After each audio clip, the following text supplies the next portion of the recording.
నమస్కారం. The state of real estate in India. మన దేశంలో రియల్ ఎస్టేట్ అనగానే ఎప్పటికీ సురక్షితమైన బెస్ట్ ఇన్వెస్ట్మెంట్ అనే ఒక బలమైన నమ్మకం ఉంటుంది.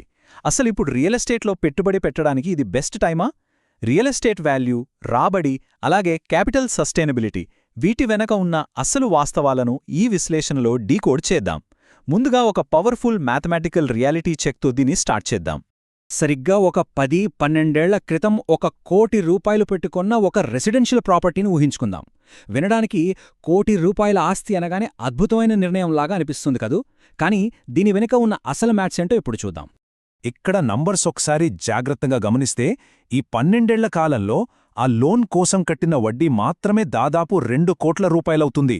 అంటే ₹1 కోటి ఆస్తిని సొంతం చేసుకోవడానికి పెట్టిన టోటల్ కాస్ట్ ఏకంగా ₹3 కోట్లకు చేరుకుంటుంది. అక్షరాలా 3 కోట్లు. ఇది నిజంగా విస్మయానికి గురిచేసే లెక్క. కాని ఇక్కడే అసలైన ట్విస్ట్ ఉంది. ఏకంగా 3 కోట్లు ఖర్చు పెట్టినప్పటికీ ఆ ప్రాపర్టీ కరెంట్ మార్కెట్ వాల్యూ చూస్తే అది ఇంకా 1 కోటి కంటే తక్కువే ఉంది.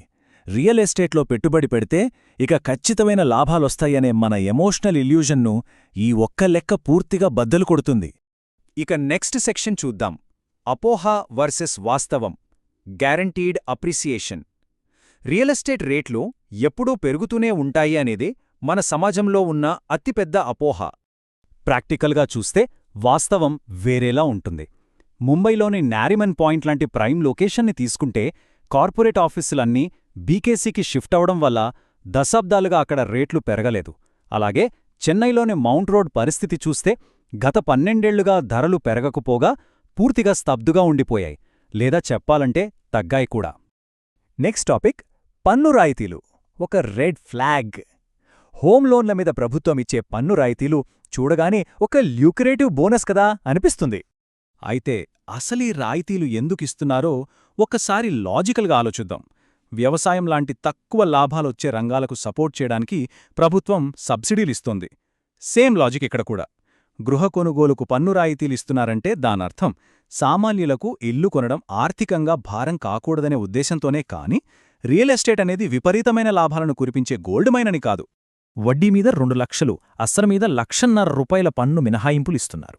దీని వెనుకున్న లాజిక్ ఒకటే, రియల్ ఎస్టేట్ అనేది నిజంగానే అంత అల్ట్రా ప్రాఫిటబుల్ ఇన్వెస్ట్మెంట్ అయితే అసలు ఈ ప్రభుత్వ రాయితీలు అవసరమే దానికుండదు గదా. ఇదొక క్లియర్ రెడ్ ఫ్లాగ్. ఇప్పుడు మరొక interesting section, global yields versus India. మన రియల్ ఎస్టేట్ మార్కెట్ నిజమైన సత్తా ఏంటో తెలియాలంటే దాన్ని ఇంటర్నేషనల్ స్టాండర్డ్స్తో కంపేర్ చేయాల్సిందే.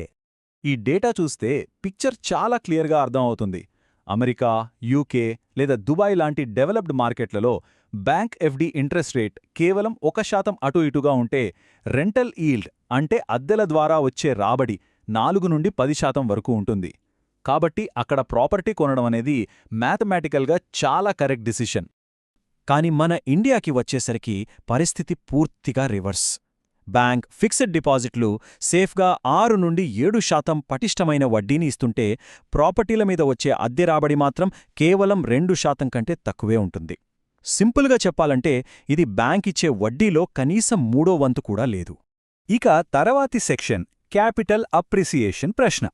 అద్దెల ద్వారా వచ్చే ఆదాయం బేసిక్ సేవింగ్స్ కంటే ఇంత తక్కువగా ఉన్నప్పుడు ఇక అందరి ఆశ అంతా ఈ క్యాపిటల్ అప్రిసియేషన్ మీదే ఉంటుంది. 1995వ సంవత్సరం నాటి డేటా చూస్తే నిజంగా మైండ్ బ్లాంక్ అవుతుంది. అప్పట్లో సింగపూర్లో ఒక అపార్ట్మెంట్ కొనే డబ్బుతో చెన్నైలో ఏకంగా 6 అపార్ట్మెంట్లు కొనగలిగేవాళ్లం. కాని నేటి పరిస్థితి ఎలా ఉందంటే ఆ రేషియో కంప్లీట్గా మారిపోయి 1కి 1 సమాన స్థాయికి చేరుకుంది. దీంతో ఒక అతిపెద్ద ప్రశ్న తలెత్తుతుంది.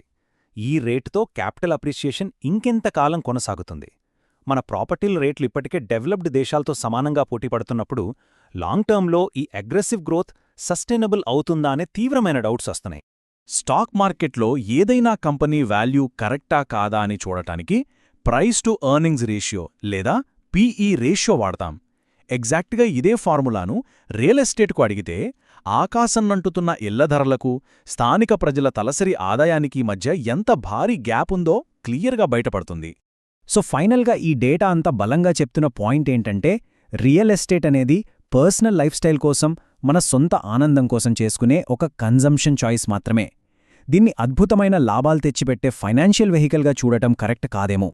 దీంతో మనం ఒక ఫైనల్ అండ్ పవర్ఫుల్ క్వశ్చన్ దగ్గర ఆగిపోతాం. బేసిక్ మ్యాథ్స్ని పక్కన పెడితే రాబడులు ఇంత తక్కువగా ఉన్నా, అలాగే క్యాపిటల్ అప్రిసియేషన్ దాదాపు ఎగ్జాస్ట్ అయినా కూడా అసలు ఈ ప్రాపర్టీల వెంట ఎందుకు పడుతున్నారు?